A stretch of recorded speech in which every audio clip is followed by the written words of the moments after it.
Manajemen bencana bukan sekedar tenda-tenda pengungsian dan logistik, melainkan tentang kecepatan, ketepatan, dan keikhlasan hati.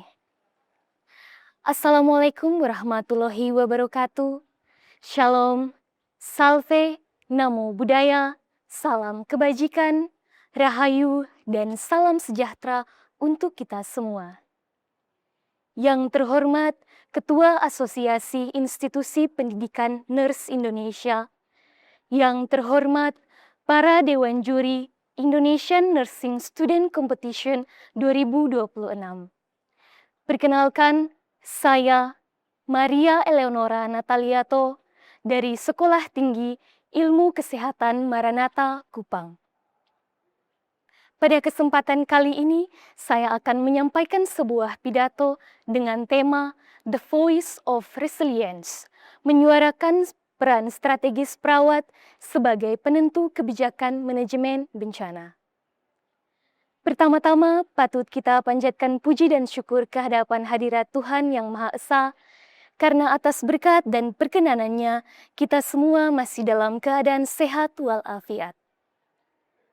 Rekan-rekan yang saya banggakan, secara geologis, Indonesia berada pada jalur Ring of Fire atau cincin api Pasifik. Kondisi ini menjadikan Indonesia sangat rawan terhadap bencana alam. Berdasarkan data dari Badan Nasional Penanggulangan Bencana tahun 2026 pada semester yang pertama, mencatat sebanyak 1.132 kasus bencana alam di Indonesia. Hal ini tentunya menjadi perhatian kita semua karena memakan ratusan korban jiwa. Pertanyaannya, apakah manajemen bencana di Indonesia sudah sepenuhnya akurat dan optimal? Manajemen bencana di Indonesia sudah terstruktur dengan baik secara hukum dan kelembagaan. Namun, masih ada kesenjangan yang signifikan antara kebijakan pusat dengan implementasi taktis di lapangan. Rekan-rekan yang saya banggakan, di Indonesia, perawat sudah dilibatkan dalam pengambilan keputusan klinis dan operasional di lapangan, namun perawat belum sepenuhnya dilibatkan dalam pengambilan keputusan di tingkat nasional. Padahal riset membuktikan bahwa perawat Indonesia, terkhususnya perawat puskesmas, memiliki akurasi data hingga 90% dalam mengidentifikasi kebutuhan balita, lansia, dan kaum disabilitas di wilayah rawan bencana. Data inilah yang kita butuhkan untuk menyusun kebijakan yang inklusif, bukan hanya sekedar asumsi di atas kertas. Ketika bencana terjadi, manajemen triase yang cepat dan akurat di bawah komando keperawatan terbukti mampu memangkas risiko kematian fatalitas korban di fase akut hingga puluhan %.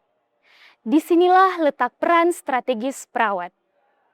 Rekan-rekan yang saya banggakan, mari kita ubah paradigma lama, berhenti membatasi peran perawat hanya di samping tempat tidur pasien.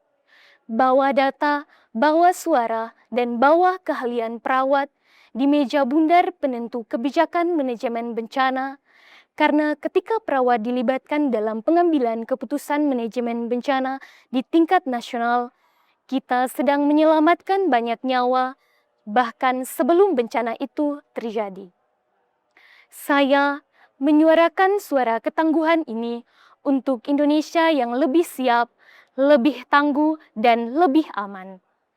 Sekian pidato dari saya kali ini, semoga bermanfaat untuk kita semua. Assalamualaikum warahmatullahi wabarakatuh. Salam, salve, Om Santi Santi Om, Namo Buddhaya, salam kebajikan, dan salam sehat untuk kita semua.